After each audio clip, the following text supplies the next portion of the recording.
Pardon the interruption, but I'm Mike Wilbon. Tony, a man in Germany was rescued after being tied to a tree in the woods and abandoned in an apparent sex game gone awry. I'm Tony Kornheiser. It was really embarrassing, and it made me late for the coronation. I was sure I could do both. Well, sure I could do both. You just should have skipped the coronation. I mean, how boring must that have been? I loved it. I watched about 3 hours of it on television. I loved it. I really did. Thought it was great. That's one of the lamer statements you've ever made. No, I enjoyed watching the coronation. 3 hours of the coronation on TV. Your manhood rights ought to be taken away. Taken away. Yeah. Well, don't worry, because later in the day, I watched the NBA for 6 hours just to get back on an even keel. Welcome to PTI, boys and girls. In today's episode, the Sixers even things with the Celtics. Leon Draisaitl is on fire, and Jimmy Irsay doesn't want any team talking to Andrew Luck. But we begin today with a weird incident in the Phoenix-Denver game last night, a game Phoenix won to even that series at 2-2. In the second quarter, the ball went out of bounds off a Phoenix player who flew into the seats. The ball landed in the arms of the new Phoenix owner, Matt Ishbia. Denver's Nikola Jokic attempted to quickly take possession of the ball so he could inbound it, perhaps give his team a 5-4 man advantage. Jokic got a technical foul for what appeared to be a shove of Ishbia, though Ishbia appeared to put his hands on Jokic first. Wilbon, should the NBA take further action on either Jokic or Ishbia or both? No. And Ishbia had the great sense to tweet out this morning, just to put it back in perspective. I don't want him fined. I don't want him suspended. I don't want any of that. And this is funny. And I've communicated with Matt today, and he thinks ought to be a light moment, and it's not. I take exception to your saying that Jokic apparently elbowed Ishbia. I'm sorry. Do you think if Jokic, the size that he is, elbowed your butt at the same size that Ishbia is, about 6 feet, you think you wouldn't go flying? Really? What are you, Iron Man triathlete now? And you wouldn't go back into your seat? Of course you would. But I digress, because when I saw it, I just thought, this is a crazy moment. There's no health and safety of a player in jeopardy here. I mean, he didn't apparently do anything. He did it. He's 7'49" and weighs 300 pounds. Of course, he put a forearm into him like he was in an octagon. It's okay. It's not a federal offense, but let's not act like, oh, maybe it happened. Well, we use the word apparently for legal purposes when we write these leads. And by we, I mean me. Like, I've seen this thing about 10 times now. I have no idea why Jokic got a technical foul. No, I really don't. I don't think he did anything particularly wrong. I think if this was not the owner of Phoenix, that ball would have been more quickly inbounded. These guys, they're right on the court. There's Ishbia's right on the court, and Ballmer's right on the court. Leonsis in Washington is right on the court. They become part of the game. I don't think they are above the criticism that they shouldn't be holding on to the ball. Now, he sold it. He got hit. He went down backwards. He sold it, and he got the technical. I wouldn't have given them a technical, and I surely, like you, there would be no further punishment for either person. So if they suspend Jokic, that's like a criminal act to me. That's absolutely crazy. They're not suspending Jokic. They're not. So can I move on? Can I move on to the game itself? Yeah. Can I move into? Because let me just say this. I sat here last Friday with you, and I said the best case scenario for Phoenix would be to go home, win 2, and make it a 3-game series. Because without Chris Paul, that's hard to do. And I want to praise our friend Tim Legler, who is a great analyst. Tim Legler was on my podcast on Friday, and he said the only way they can win without Paul is if Kevin Durant takes it upon himself to have games like James Harden. Not to score more points than Booker, but together he said they had to score 70. So Harden went out and got, I think, 39 and 36 in those 2 games. That's 75 points. You mean and Durant? Booker went out and got 47. I mean Durant. Yes, I'm sorry. And Booker went out and got 47 and 34, which is 81 points. 36. And had an insane shooting percentage. 34 of 43. And that's together, that's how they won, right? 2 games. Yes, because they're the best duo right now. And, Jokic and Jamal Murray are terrific. and Harden and Embiid are terrific. And, Curry and whoever you want to combine with him, Klay Thompson, are obviously Hall of Fame terrific. And we can do this for every team. I mean, Jimmy Butler, he was Rough Rider for him by himself, kind of, sort of. But yeah, Tony, they did. And they are playing themselves. I think the Suns will win tomorrow. And I think they are playing themselves into what you insisted they were from the day the Durant trade was made, which I did not agree with you then. I said to you, Tony, I think you're premature. They could get there. They may. If they win tomorrow, they have a real chance of getting there. But, again, stop with the alleged. Stop with the he sold it. You know what I'm going to do? I'm a little bigger than you. 6'2" to 6 feet, although we're both down in weight. I'm going to give you a shove. And let's see if you go back and I'm going to say, oh, Tony just sold it. Jokic is 7'85". What are you talking about? Seriously. Let's move to the East, where the Sixers even their series with the Celtics at 2 games each. Harden, the aforementioned, scored 42, including the winning 3-point shot in overtime after Jaylen Brown left him to double Joel Embiid in the paint. Tony, where do you want to start, with Harden's performance or Jaylen Brown's defensive decision? All right, well, I want to start with Joel Embiid, but I'll get to him later. So I'll start with Harden at this point, because Jaylen Brown did the only thing you're supposed to do in that moment. You got the MVP of the league rolling towards a basket in a close game. You got to double. You have to double. Yeah, this series is on Harden at this point, not Embiid, Harden. In the 2 games they've won, he scored 45 and 42. In the 2 games they lost, he shot 5 of 28. As they rise or fall, so goes Harden. But make no mistake, Boston should have won this game. Boston made a spirited and a sustained comeback in the 4th quarter, and they took the lead, and the only person that kept Philadelphia in it was Harden, not Embiid, and Boston should have won. I mean, Smart has a good look at the end of regulation. It doesn't go.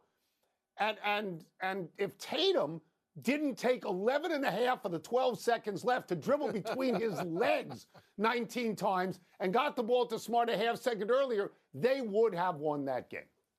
You know, Tony, I don't disagree with anything you said, and I agree with the double down situation. You got to stop Embiid there, although, Embiid had become reluctant and was not himself in the 4th, and I don't know if any of that has to do with the knee injury that he's coming back from, or if Al Horford was just in his head renting space, and that could be the case, to be fair, because Horford is a hell of a defender. He knows how to play Embiid. For a long time, he's been doing it. But, Tony, the Celtics don't look to me to be as good as they were last year, and I think it's for a reason. I got to give our friend Charles Barkley credit for this, for mentioning it on his show in real time. He says they've turned into just a 3-point jump shooting team all the time. You got 2 wings like that. You need to be do more than firing off threes.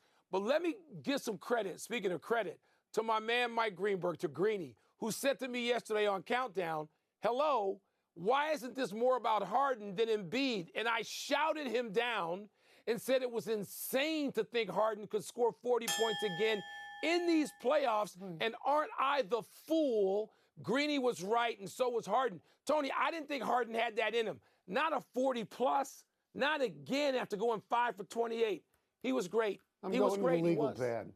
Here's your boy, the MVP, Embiid, in the 4th quarter. At home, in a close game.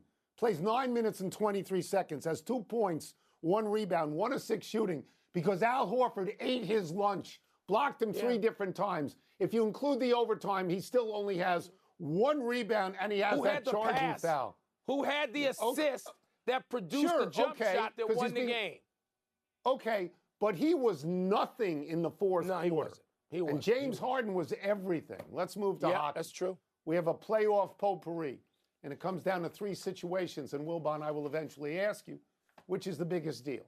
The Florida Panthers going up 3-0 on Toronto. Leon Draisaitl getting 2 more goals for Edmonton, giving him 13 goals in 8 playoff games. Or the draft lottery tonight to determine where projected superstar Connor Bedard will go. Well, for me, who's got a team in the draft lottery with the 3rd best odds situation, the Chicago Blackhawks, I've been just studying the bottom of the standings for 2 months because the Blackhawks won a few games they didn't need to win, and their chances are now at like 14%, and they could have been 18. You know, man, that could make a difference. And I want Connor Bedard. I think he really jumpstarts, or he really launches the rebuilding effort in Chicago of a team that did win 3 Stanley Cup championships and whatever, 10, 13, and 15, and now Patrick Kane is gone and all that. But if I take myself out of it, Florida's the biggest story, Tony. They've taken a 3-0 lead on Toronto, and they just smacked them down. Toronto finally gets through a first-round series, and they meet Florida 1 year removed from President's Trophy, and it's just pop, pop, pop, pop, pop. So I'd say, you know, if you take my sentiment out of it for tonight, and I will be watching that lottery, it'd be Florida. Here are the notes that I have.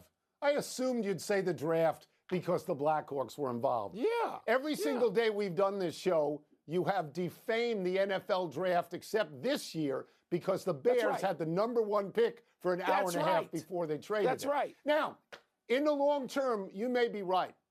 If Bedard is as good as the other Connor McDavid, you may very well be right. What you are completely right about is that in this moment, it's Florida. Florida beat the Bruins, the best team in the league, 3 in a row. They have now taken the 4th best team in the league, Toronto, and beaten them 3 in a row at this point. There's going to be, you know, just despair again in Toronto. They finally won a playoff series for the first time in 19 years. They beat a good team, Tampa Bay, a 2-time Cup team, and now they can't get a game off the number 8. So it's like 1 step forward and 2 steps back. And by the way, if Edmonton plays 15 games, Draisaitl will smash the playoff record of 19 goals. Let's take a break. Coming up, is Jimmy Irsay right to be upset about Washington's reported outreach to Andrew Luck? And the Cardinals signed Wilson Contreras to be their new catcher, or so we were told. So why are they moving the dude out of that role already? Let me say something about the draft. I bet the NHL draft could identify Wayne Gretzky in a way the NFL draft couldn't identify Tom Brady. Couldn't identify him, couldn't find him with a microscope. Couldn't find him. Wait.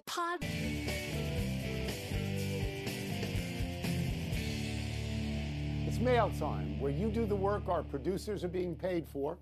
Let me get the first one. Mail time? This is a long one. Is Colts owner Jim Irsay right to make a fuss about the Commanders, I hate that name, reportedly sniffing around Andrew Luck last offseason? Tony, you know what? Whenever Jimmy Irsay is in the news, you know, my instinct is to just sort of make fun of him. But I'm sorry, if he is, well, I'm going to use this word carefully, property of the Indianapolis Colts, even though he's like 4 years into retirement and other teams can't do this because that's tampering, then he's within his rights. I mean, it may seem cheesy and it may seem very Jimmy Irsay-like and petty and all that, but if other teams are supposed to have to get permission by rule to talk to anyone still under control of Jimmy Irsay and the Colts, then yes, he's within his rights. Yeah, it's self-congratulatory, but it is tampering. There's no question that it's tampering if you go make a contact with a guy who's still under contract for whatever reason. Now, Jimmy Irsay has a chance to run his mouth, and Mike, he's got a chance to run his mouth against the still owner of the Washington football team, Dan Snyder, who he has already publicly said should be voted out of the league. So I know that makes him happy. The story here to me is they went after Andrew Luck. Like they were so desperate, they went after a guy who was out of the league for 4 years and then settled with the same team by trading for Carson Wentz, who didn't even, you know, isn't any good for them. I mean, if your move is to go after Andrew Luck, what's your next move? To go after Joe Montana? I mean, come on. What are you doing? It may be. What do you make of the Cardinals taking Wilson Contreras out of his catcher role for which they signed him? It's just very un-Cardinal-like. It speaks of a certain desperation. Oh, wait, the Cardinals are something like. I know at one point they were 10-22. I don't know what they are at the moment. But Tony Contreras, I mean, there were deficiencies defensively that everybody in Chicago knew about Contreras. Wonderful hitting catcher, wonderful teammate. I mean, he wasn't loved in Chicago. He was beloved, and beloved in that dugout and that clubhouse.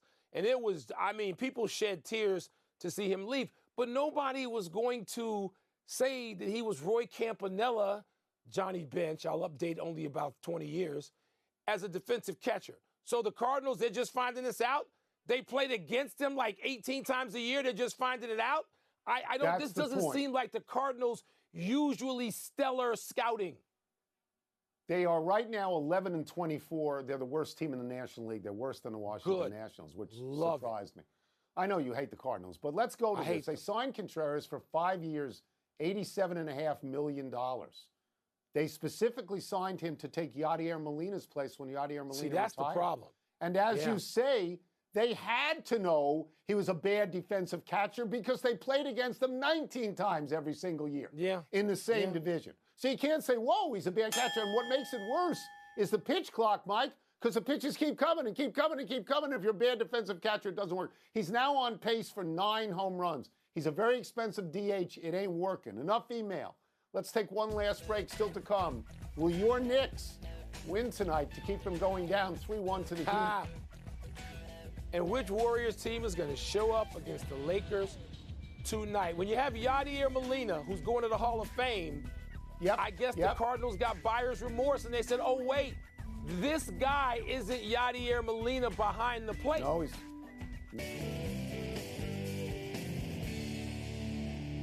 Happy time, people. Happy 65th birthday, Lovie Smith.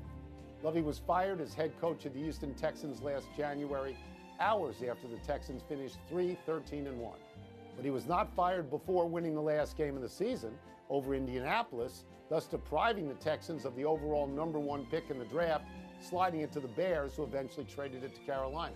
Speculation will forever center on whether the Texans would have drafted quarterback Bryce Young with that pick. The Panthers took Young, leaving C.J. Stroud to the Texans. Lovie had previously been head coach at Tampa Bay and Chicago, who he led to the 2007 Super Bowl, that we at PTI like to call the Rex Grossman Super Bowl, even though you insist Rex Grossman was never in a Super Bowl. No, of course he was in the Super Bowl. He started for the team at quarterback. Lovie Smith never should have been fired. The Bears made a huge, historic mistake in firing him. They should have said to him and his challenged offense, we're going to hire somebody or make you hire somebody, say North Turner, who is only brilliant at it at a number of stops, and pair you guys, and you're going to do this and get it right and beat the people up north in Green Bay. Lovie was a terrific coach on a lot of levels, terrific, and he never should have been fired. Happy anniversary, Brewers and White Sox. On this day 39 years ago, Milwaukee and Chicago faced each other at Comiskey Park. With the game tied 3-3 after 17 innings, it was suspended at 1 a.m. until the following evening. When play resumed, the game went on for another 8 innings until Harold Baines hit a walk-off home run to give the Pale Hose a 7-6 win in the bottom of the 25th inning. The bat Baines used is in the Hall of Fame in Cooperstown. This is the longest game in terms of actual time in MLB history, 8 hours, 6 minutes. This record is unlikely to ever be broken now the teams start the 10th inning of a tie game with a runner at second base. Hall of Famer Harold Baines. And by the way, Tony, the Cubs were involved yesterday in the longest game this season, 14 innings. So that's a long way from 25. Nobody wants to see that. That's just, ooh, man. 25 is a lot. A melancholy trails the Vida Blue. The one-time pitching phenom of the Oakland A's died Saturday at 73. Blue debuted in the majors at 19 and the next year pitched a 9-strikeout no-hitter against Minnesota. Blue was on 3 World Series champions and won 20 games 3 different times. His best season was 1971 when he was 24-8 with a 1.82 ERA and 24 complete games. He won both the American League MVP and Cy Young that season. Blue pitched for 17 seasons with Oakland, San Francisco, and Kansas City, had a career record of 209 and 161 with a 3.27 ERA. But his reputation was marred by drug and alcohol use that he believed, and I'm quoting here, impeded my road to the Hall of Fame, unquote. Tony, how about that leg kick and wind up? How about that? I'm so obsessed with starting pitching now and the absence of starting pitching and the result of great starting pitching, like generated by Vida Blue. 24 complete games in 1 year. There ain't going to be 24 complete games in the major leagues this year. Vida Blue, and he was so entertaining, so entertaining, and so young a man at 73. Let's go to the big finish if we could. The Devils beat the Canes 8-4 yesterday. The Kraken beat the Stars 7-2, which was more impressive. Oh, the Devils. They've been outscored 11-2 in their first 2 games, both losses in Carolina. Oh, the Devils. Mage won the Kentucky Derby. Break it down for us. Yeah, it was really a great race. The last quarter mile was fantastic. My friend Eddie had this right. I'd like to see Mage against Forte in the Preakness. By the way, more people watch this than anything since the Super Bowl. Ronnie James decided to attend USC. Is that a good choice? Is it going to USC for any reason a good choice? I would say so, particularly when you already live in Southern California. You got lots of choices. It's a great one. The Pirates have suddenly lost 7 straight. What happened after all that slurping? Yeah, well, they played good teams. They played Tampa Bay and Toronto. That's what happened. Last one, Knicks Heat, Warriors Lakers tonight. Who you got? Knicks even that series. Warriors even that series. 2 great games. Scott Foster at Warriors Lakers. What do you get lost on the way to Phoenix? By the time I get to Phoenix, I can't find Chris Paul to hang an L on him. I'm just saying. We're out of time. We'll try and do better the next time. And I'm Tony Kornheiser. I'm Mike Wilbon. Same time tomorrow, Knuckleheads. You can get the PTI podcast on the ESPN app or Apple Podcast. Let's let Joker come and lean on you. See if you need to. Do you know who wrote by the time I get to Phoenix? Pounds. Jimmy Webb.